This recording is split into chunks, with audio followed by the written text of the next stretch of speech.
Chapitre 26 D'un souper que Candide et Martin firent avec 6 étrangers, et qui ils étaient.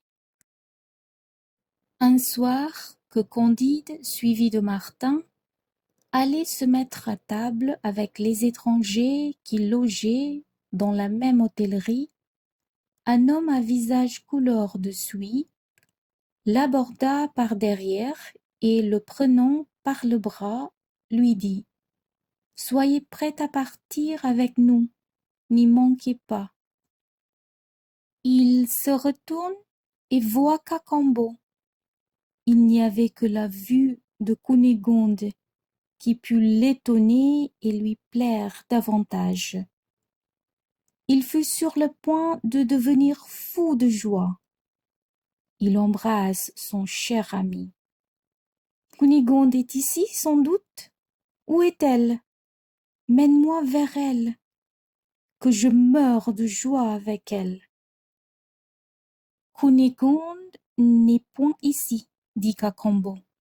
Elle est à Constantinople. » « Ah ciel, à Constantinople! Mais fût-elle à la Chine, j'y vole, partons. »« Nous partirons après souper, reprit Cacambo. Je ne peux vous en dire davantage. Je suis esclave, mon maître m'attend. Il faut que j'aille le servir à table. Ne dites mot, soupez et tenez-vous prêts. » Candide partageait entre la joie et la douleur, charmé d'avoir revu son agent fidèle, étonné de le voir esclave, plein de l'idée de retrouver sa maîtresse, le cœur agité, l'esprit bouleversé, se mit à table avec Martin, qui voyait de sang-froid toutes ces aventures, et avec 6 étrangers qui étaient venus passer le carnaval à Venise. Cacambo, qui versait à boire à l'un de ces 6 étrangers, s'approcha de l'oreille de son maître, sur la fin du repas, et lui dit: « Sire, votre majesté partira quand elle voudra. Le vaisseau est prêt. » Ayant dit ces mots, il sortit.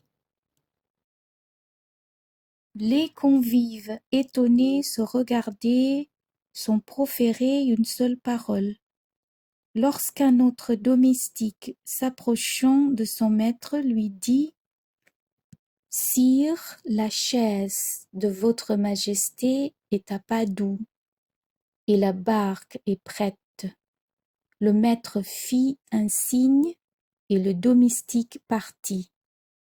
Tous les convives se regardèrent encore, et la surprise commune redoubla. Un 3e valet, s'approchant aussi d'un 3e étranger, lui dit: « Sire, croyez-moi, votre majesté ne doit pas rester ici plus longtemps.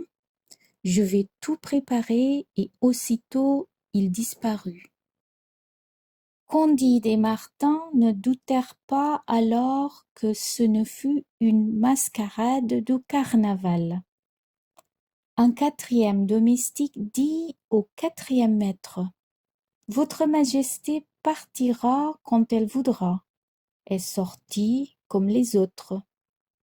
Le 5e valet en dit autant au 5e maître. Mais le 6e valet parla différemment au 6e étranger, qui était auprès de Candide.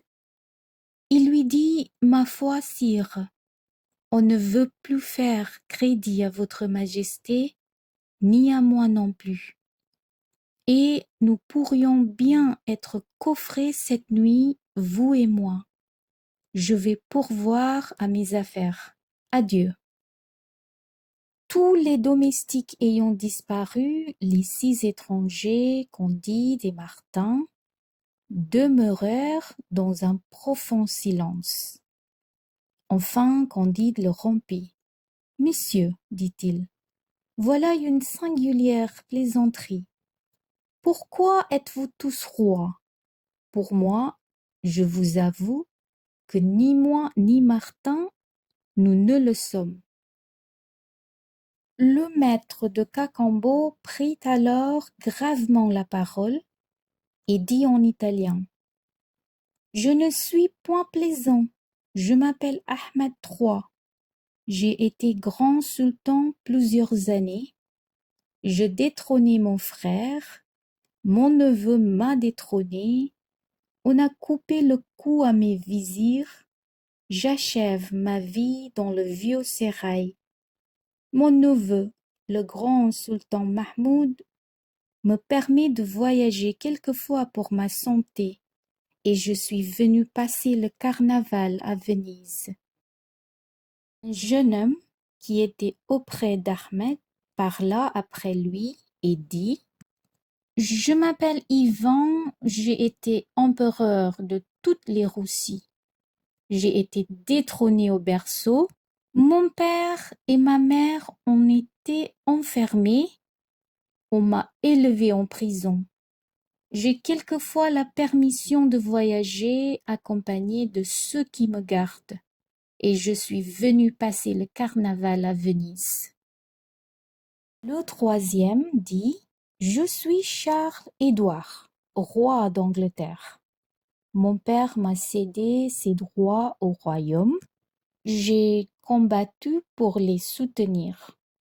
On a arraché le cœur à 800 de mes partisans et on leur en a battu les joues. J'ai été mis en prison, je vais à Rome faire une visite au roi mon père, détrôné ainsi que moi et mon grand-père, et je suis venu passer le carnaval à Venise. Le quatrième prit alors la parole et dit: Je suis roi des Polaques. Le sort de la guerre m'a privé de mes états héréditaires. Mon père a éprouvé les mêmes revers. Je me résigne à la providence comme le sultan Ahmed, l'empereur Ivan et le roi Charles-Édouard, à qui Dieu donne une longue vie. Et je suis venu passer le carnaval à Venise. Le cinquième dit: Je suis aussi roi des Polaques.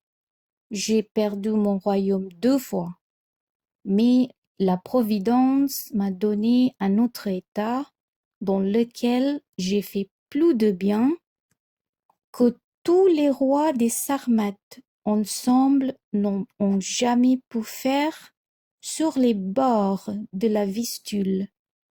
Je me résigne aussi à la Providence et je suis venu passer le carnaval à Venise. Il restait au 6e monarque à parler. Messieurs, dit-il, je ne suis pas si grand seigneur que vous, mais enfin j'ai été roi tout comme un autre.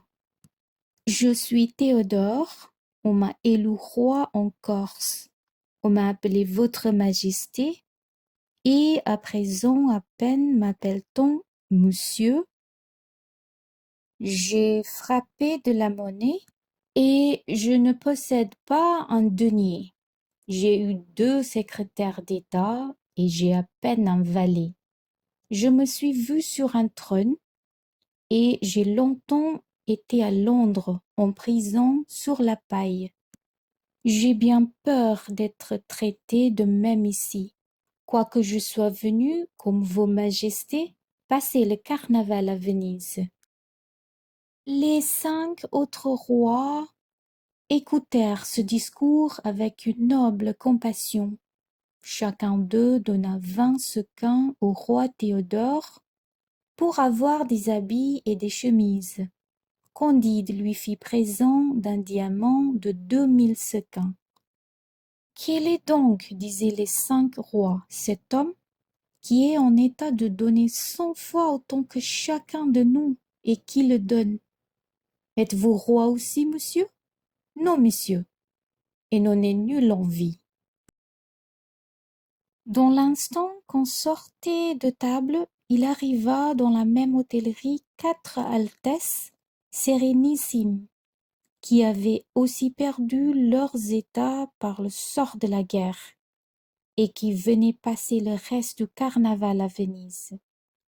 Mais Candide ne prit pas seulement garde à ces nouveaux venus. Il n'était occupé que d'aller trouver sa chère Cunégonde à Constantinople.